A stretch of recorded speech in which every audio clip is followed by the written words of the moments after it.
ಉಡುಪಿ ತಾಲೂಕಿನಲ್ಲಿ ಧಾರಾಕಾರವಾಗಿ ಮಳೆಯಾಗ್ತಾ ಇದೆ. ಬೈಲಕೆರೆ ಕಲ್ಸಂಕ ಮರದ ಬೆಟ್ಟು ಕಂಪ್ಲೀಟ್ ಆಗಿ ಜಲಾವೃತ ಆಗಿದೆ. ಬೈಲಕೆರೆ ಸಮೀಪ ಮನೆಗಳಿಗೆ ನುಗ್ಗಿದ ನೆರೆ ನೀರು. ಅಗ್ನಿಶಾಮಕ ದಳದಿಂದ ರಕ್ಷಣಾ ಕಾರ್ಯಾಚರಣೆಯೂ ಕೂಡ ಮುಂದುವರೆದಿದೆ.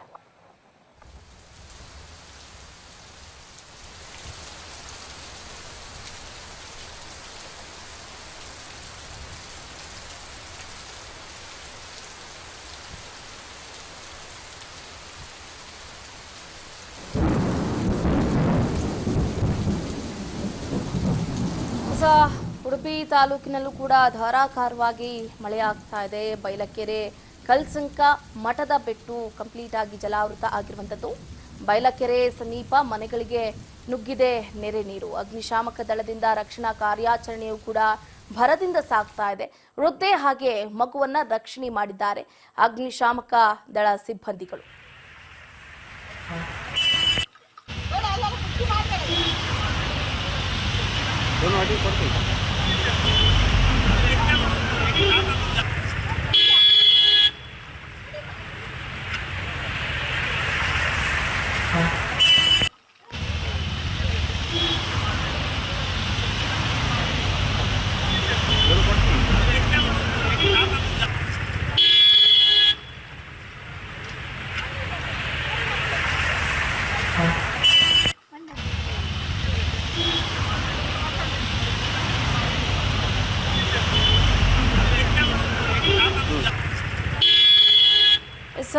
ಕರಾವಳಿ ಜಿಲ್ಲೆಗಳಲ್ಲಿ ಭಾರಿ ಮಳೆ ಆಗ್ತಾ ಇದೆ. ಒಂದು ಕಡೆ ಮೊಮ್ಮಗನನ್ನ ಅಥವಾ ಮಗನನ್ನ ಕರ್ಕೊಂಡು ಸ್ಕೂಲ್ಗೆ ಬಿಡುವಂತಹ ಸಂದರ್ಭದಲ್ಲಿ ಬಹಳ ನೀರು ಹರಿತಾ ಇದೆ. ಹಾಗಾಗಿ ಶಾಲೆಗೆ ಹೋಗೋದು ಬೇಡ ಅಂತ ರಕ್ಷಣಾ ಸಿಬ್ಬಂದಿಗಳು ಅವರನ್ನ ಮನೆಗೆ ಹಿಂತಿರುಗಿಸಿದ್ದಾರೆ. ಕರಾವಳಿ ಜಿಲ್ಲೆಗಳಲ್ಲಿ ಈಗಾಗಲೇ ಅತಿ ಹೆಚ್ಚು ಮಳೆಯಾಗ್ತಾ ಇದೆ. ಉಡುಪಿ ಜಿಲ್ಲೆಯಲ್ಲಿ ಕಳೆದೆರಡು ದಿನಗಳಿಂದಲೂ ಕೂಡ ಧಾರಾಕಾರವಾಗಿ ಮಳೆ ಸುರಿತಾ ಇದೆ.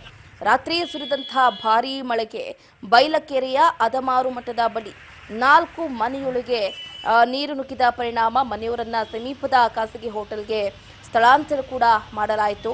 ವಿಷಯ ತಿಳಿತಾ ಇದ್ದಂತೆ ಕೂಡಲೇ ಸ್ಥಳಕ್ಕೆ ಆಗಮಿಸಿದಂತಹ ಅಗ್ನಿಶಾಮಕ ದಳದ ಸಿಬ್ಬಂದಿಗಳು ಸ್ಥಳೀಯರನ್ನ ರಕ್ಷಣೆ ಕೂಡ ಮಾಡಿದ್ರು. ನೀರು ನುಗ್ಗಿದ 4 ಮನೆಯಲ್ಲಿದ್ದಂತಹ ಒಟ್ಟು 14 ಜನರನ್ನು ಕೂಡ ರಕ್ಷಣೆ ಮಾಡುವಂತಹ ಕೆಲಸವನ್ನ ಅಗ್ನಿಶಾಮಕ ದಳ ಸಿಬ್ಬಂದಿಗಳು ಮಾಡಿದ್ರು. ದಕ್ಷಿಣ ಕನ್ನಡ ಜಿಲ್ಲೆಯಲ್ಲೂ ಕೂಡ ವಿಪರೀತ ಮಳೆಯಾಗ್ತಾ ಇದೆ.